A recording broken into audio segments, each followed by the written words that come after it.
बिस्मिल्लाहिर्रहमानिर्रहीम। अस्सलाम वालेकुम दोस्तों, मैं हूं शाह हुसैन और आप देख रहे हैं हुसैन टीवी। दोस्तों, हज़रत अय्यूब अलैहिस्सलाम हज़रत इब्राहीम अलैहिस्सलाम की औलाद में से है। आप अलैहिस्सलाम का शुमार भी इन मशहूर अनबिया अलैहिस्सलाम में होता है जिन्होंने तकलीफ पहुँचने पर बड़े सब्र का मुजाहिरा किया। अल्लाह रब्बुल इज़्ज़त ने हज़रत अय्यूब अलैहिस्सलाम को खूब माल दौलत, शान शौकत और औलाद से नवाज कर आजमाया। आप अलैहिस्सलाम आजमाइश में पूरे उतरे। अल्लाह रब्बुल इज़्ज़त ने आप अलैहिस्सलाम का जिक्र खैर कुरान की 4 सूरतों में किया। हज़रत अय्यूब अलैहिस्सलाम जब जवान हुए तो आप अलैहिस्सलाम की शादी मुहतरमा रहमत बिन्त अफरासीम से हुई। अल्लाह रब्बुल इज़्ज़त ने आप अलैहिस्सलाम को इनसे औलाद की नेमत से सरफराज फरमाया। आप अलैहिस्सलाम इंतहाई नेक, बकसरत अल्लाह ताला का जिक्र करने वाले और बड़े ही साबिर शाकिर बंदे थे। अल्लाह ताला ने आप अलैहिस्सलाम को लोगों की रहनुमाई के लिए नबूवत से सरफराज फरमाया। हज़रत अय्यूब अलैहिस्सलाम को अल्लाह रब्बुल इज़्ज़त ने खूब माल दौलत और औलाद से नवाजा था। इन नेमतों के मिलने पर आप अलैहिस्सलाम अल्लाह ताला का बहुत ज्यादा शुक्र अदा किया करते थे।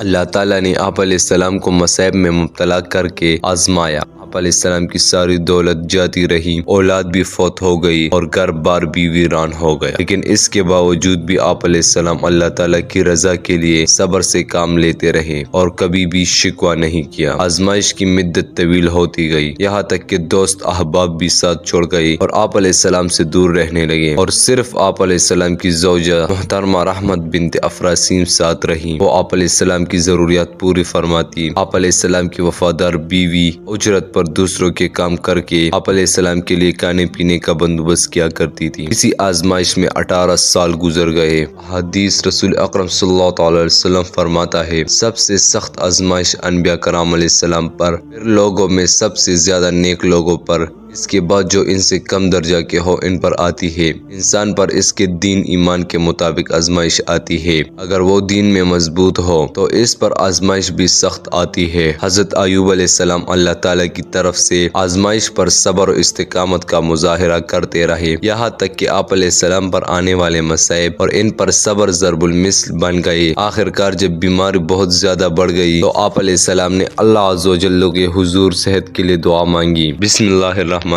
या अल्लाह, मुझे तकलीफ दा बीमारी लग गई है और आप सबसे ज्यादा रहम करने वाले हैं। ए मेरे रब, बेशक शैतान ने मुझे सख्त तकलीफ और परेशानी में मुब्तला कर दिया है। जब हज़रत अय्यूब अलैहिस्सलाम ने बारगाह इलाही में गिड़गिड़ा कर अपनी सेहत और मसैब दूर होने के लिए दुआ मांगी तो अल्लाह रब्बुल इज़्ज़त ने आप अलैहिस्सलाम की दुआ कबूल फरमाते हुए फरमाया कि जहाँ आप तशरीफ फरमा है वही अपने पाँव को जमीन पर मारे, इससे एक चश्मा जारी हो जाएगा जिससे आप गौसल करें, बैरूनी सब बीमारियां दूर हो जाएंगी और इसी चश्मा के पानी को पिए, अंदरूनी बीमारियों से शिफा मिल जाएगी। चुनांचे हज़रत अय्यूब अलैहिस्सलाम ने ऐसा ही किया। अल्लाह रब्बुल इज़्ज़त ने आप अलैहिस्सलाम को सेहत कामिला अता फरमाए। हदीस रसूल अकरम सल्लल्लाहु अलैहि वसल्लम ने फरमाया, हज़रत अय्यूब अलैहिस्सलाम सेहत मिलने के बाद एक मरतबा गुस्ल फरमा रहे थे, इतने में सोने की टड्डियों का एक झंडा आप अलैहिस्सलाम पर आ गिरा। आप अलैहिस्सलाम इन सोने की टड्डियों को मुठिया पर भर कर कपड़े में डालने लगे। अल्लाह रब्बुल इज़्ज़त ने आवाज दी, ए अय्यूब, क्या मैंने तुम्हें इस दौलत से मुस्तगनी बेनियाज नहीं कर दिया था जो तुम देख रहे हो?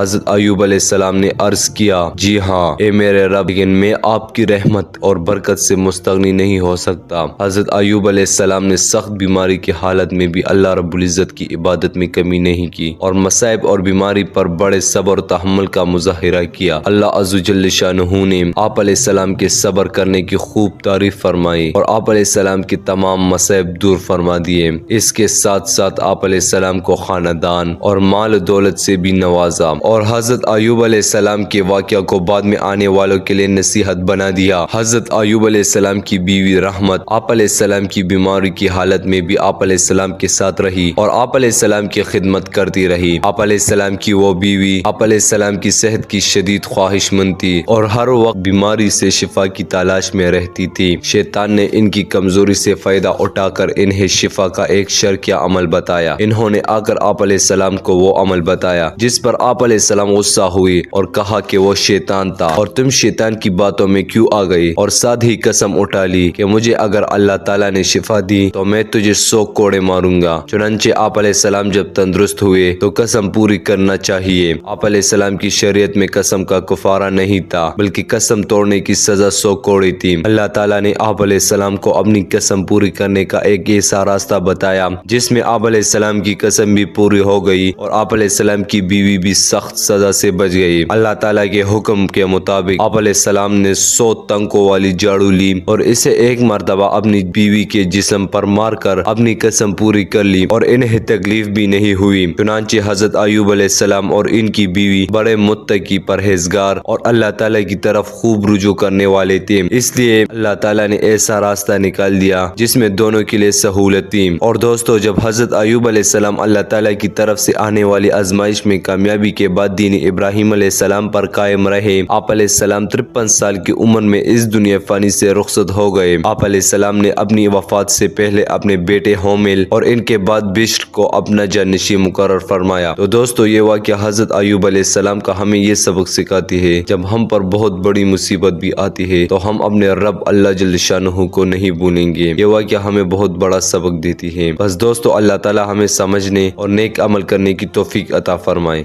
آمین۔ Thanks for watching this video. Allah Hafiz.